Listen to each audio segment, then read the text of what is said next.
Please give it up for your next guy, James Humphreys!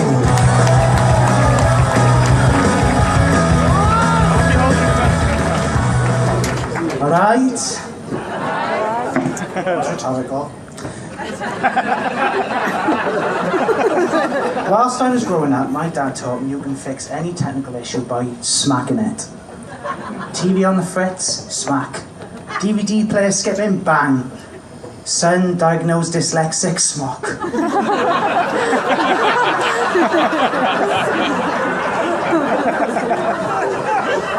Don't worry, you spoiled us. There was psychological trauma too.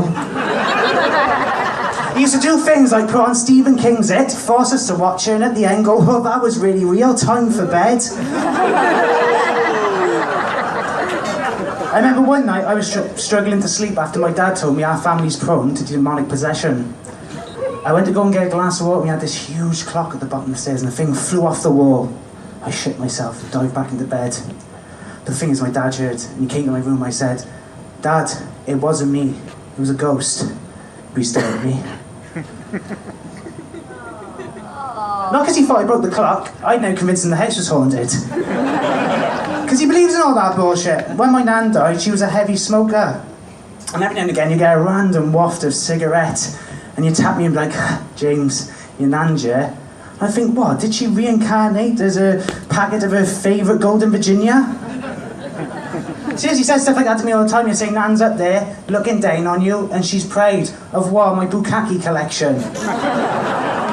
Some things are worse than death. Watching me jizz for an eternity is one of them.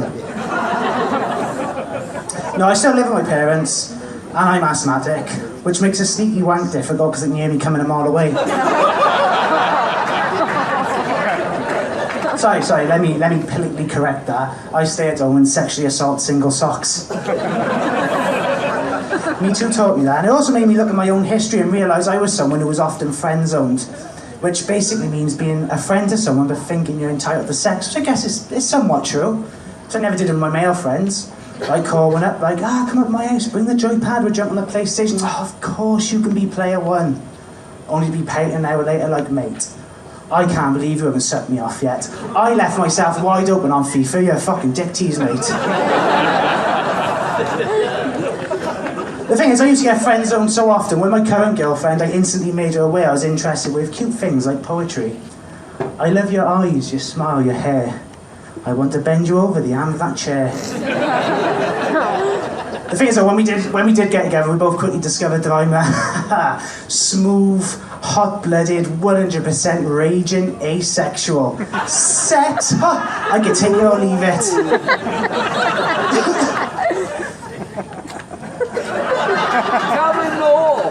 I will do, fella. In fact, I got an example for you. She'll suggest something like Netflix and chill. And at the 10-minute mark, she'll start coming on to me. But the only issue is, this is usually when the catalyst happened that propels the film's narrative forward. And at this point, I'm invested. I have genuinely stopped foreplay to pause a film like, sorry babe, Legally Blonde is defying my expectations. No, to be honest, I don't think I am asexual, I'm just a shit shagging. Like, thinking about cardio makes me sweat, so it's really hard to maintain an erection when sweat quickly turns into waterboarding.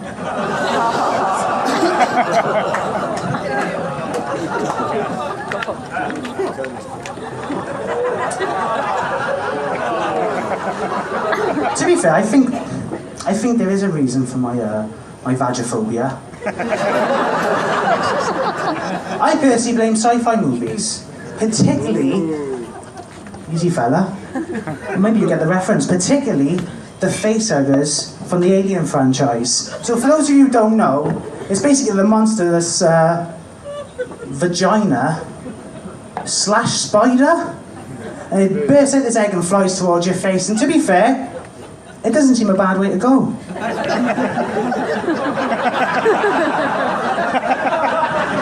Being smothered to death by a lady's crotch. But at the very last second, a dick flops out and your only natural instinct is to go, no!